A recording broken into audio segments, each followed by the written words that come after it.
नमस्कार, बोलता उत्तर प्रदेश में आपका स्वागत है।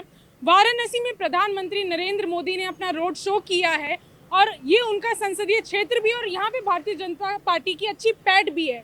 तो हम यहाँ लोगों से बातचीत करते हैं और उनसे जानने की कोशिश करते हैं कि उनके इस रोड शो के बाद क्या कुछ माहौल है, वाराणसी का कुछ बदलाव हो रहा है, लोगों पर क्या उस रोड शो का असर हुआ है। आप लोग भी उस रोड शो में, जो प्रधानमंत्री का रोड शो था, उसमें शामिल हुए थे, उनकी जो रैली थी। प्रधानमंत्री के रोड शो में हम लोग शामिल हुए, उसमें बहुत सारे लोग थे और रोड शो के देखते हुए हम लगा कि नहीं, भारत और बीजेपी यहाँ से निकल जाएगी, पूर्ण बहुमत की सरकार एकदम लगे बनेगी ही बनेगी। पूर्ण बहुमत की सरकार उत्तर प्रदेश में आप हाँ हाँ। तो और आप लोगों को इस और बाकी जो दल है वो भी बोल रहे हैं कि हम बहुत अच्छी टक्कर दे रहे हैं प्रधानमंत्री नरेंद्र मोदी की जो पार्टी है, भारतीय जनता पार्टी, योगी आदित्यनाथ की जो पार्टी है। तो क्या लगता है कि वो कैसी टक्कर दे रहे हैं, समाजवादी पार्टी और उनके साथ जो दल है और साथ में बसपा। कहना तो सबके लिए अलग अलग बात है, कहने की तो सब कहता है कि हम जीत जाएंगे, लेकिन वास्तविकता बात यही है कि बीजेपी के अलावा कोई नहीं है, कोई टक्कर में ही नहीं है बीजेपी के अलावा। और इस यहाँ पे तो खाता खुलना भी मुश्किल है। अच्छा, चलिए, बनारस तो वैसे भी भारतीय जनता पार्टी का गढ़ रहा है, लेकिन ये बताइए कि क्या कुछ ऐसा उन्होंने काम कर दिया हो भारतीय जनता पार्टी ने, योगी सरकार ने, जिस वजह से और कोई टक्कर में नहीं लग रहा है।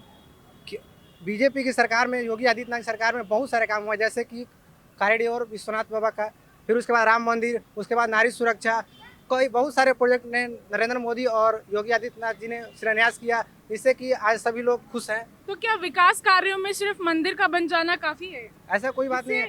इससे सभी लोगों तक कैसे विकास पहुंच पाएगा, ये बताइए। इससे मंदिर से बहुत सारे हिंदू जो थे, हिंदू के लिए वो एक आस्था का प्रतीक है, इससे सारे श्रद्धालु खुश हैं और वहाँ पे रहने वाले लोगों के लिए भी बहुत सारे रोजगार का अवसर मिला है, जो कि फूल बेच सकते हैं, प्रसाद बेच सकते हैं, बहुत सारे उससे फायदा है। अच्छा, ये बताइए कि क्या सिर्फ ये देश में क्या सिर्फ मतलब हिंदुओं को खुश करके खाली प्रधानमंत्री कार्य कर सकते हैं क्या? देखिए मैम, धर्म और संस्कृति की लड़ाई में निमंत्रण नहीं भेजे जाते। जिसका जमीर जिंदा हो समर्थन में स्वयं आ जाते हैं।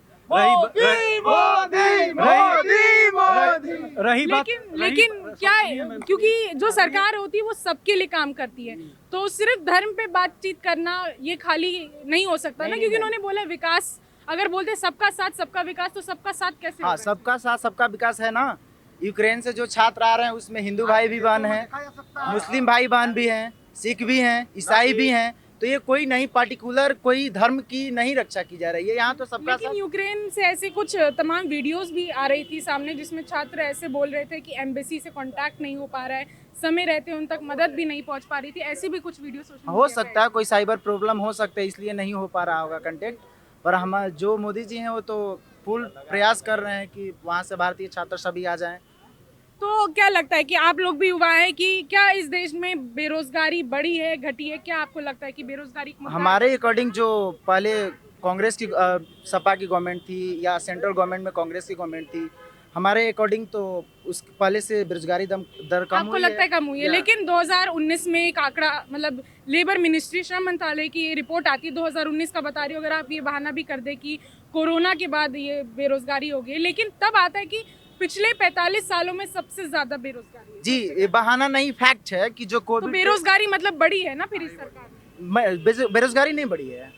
मतलब जो श्रम मंत्रालय की रिपोर्ट है वो गलत है क्या? सीधी सी बात है मैडम, अगर मुझे 4 आदमी का काम है, नहीं मैडम सुनिए, मुझे चार व्यक्तियों का काम है, मैं 5वां क्यों रखूंगा? मोदी जी का जो पैसा हम लोग जो टैक्स दे रहे हैं, हमको 4 व्यक्तियों की जरूरत है, 5वां क्यों रखेंगे? क्यों रखेंगे भाई? अगर कोई कारोबार करूंगा, मैं 4 व्यक्तियों की जरूरत है, 5वां क्यों रखूंगा? मैं पैसा अपना क्यों बर्बाद करूँ? तो लेकिन इससे भी जो बोलते हैं कि उन्होंने बोला था हम इतने लोगों को रोजगार दे देंगे, उनका ही चुनावी वादा था, तो उसको भी नजरअंदाज नहीं किया जा रोजगार सकता। दिया जा रहा है, कैसे दिया जा रहा है? घर घर पहुंचाया जाए। अगर हम काबिल नहीं है तो हमको नौकरी चाहिए। ये अखिलेश जी, मतलब आपका कहना है कि लोग अखिलेश जी बोले हैं कि अरे दौड़ जाओ, तुमको नौकरी दे देंगे। अरे क्या हम दौड़ पाएंगे? हमको नौकरी दे देंगे, हमको दरोगा बना देंगे? नहीं बनाएंगे मतलब ना। आपका कहने का मतलब है लोग सक्षम नहीं है क्या? अरे हमारी जो काबिलियत, उसकी हमको नौकरी दी जाएगी। अगर हमारे अंदर काबिलियत नहीं तो नौकरी नहीं मिलेगी। हम उसके थोड़ी ना कि हमको नौकरी देवे करेंगे। हम काबिल अच्छा, नहीं हैं, हमको नौकरी आप बताइए कि इनसे भी बात कर रहे थे तो विकास के ऊपर बात हो रही थी, तो उन्होंने बताया मंदिर बनाए, लेकिन उनका एक ये भी कहना था, प्रधानमंत्री नरेंद्र मोदी की पार्टी, अब यहाँ पे योगी सरकार की बात कर लेते हैं, तो बेटी बचाओ बेटी पढ़ाओ की बात करते थे, महिलाओं को शिक्षा देने की बात करते थे और महिलाओं को सुरक्षा देने की। तो ये सब हो पाया आपको लगता है? बिल्कुल 100%, 101% यहाँ की महिलाएं सुरक्षित है। अब हम लोग रात 11 बजे 12 बजे बेधड़क सोना चांदी सब पहन के निकलते हैं और हम लोगों के मन में किंचित मात्र का डर नहीं होता है कि कहीं छिनैती हो जाएगी या कुछ हो जाएगा। आपको वही बयान दे रही जो अमित शाह जी ने दिया था। जी नहीं, अमित शाह जी का बयान नहीं मतलब दिया। मैं बता रही हूँ कि ये हम उन्होंने भी ये लोगों का, बात कही। ये हमारे साथ महिलाएं हैं, हम महिलाएं निसंकोच होके कहीं भी आ जा सकते हैं। और शिक्षा के क्षेत्र में रह गया, शिक्षा के क्षेत्र में इतना बढ़ाओ, जो पहले महिलाएं नहीं निकलती थी घर के बाहर, किसी कार्य के लिए डर था, वो आज महिलाएं अपने घर को छोड़ के बाहर को निकल रही हैं, रोजगार की तरफ बढ़ रही हैं।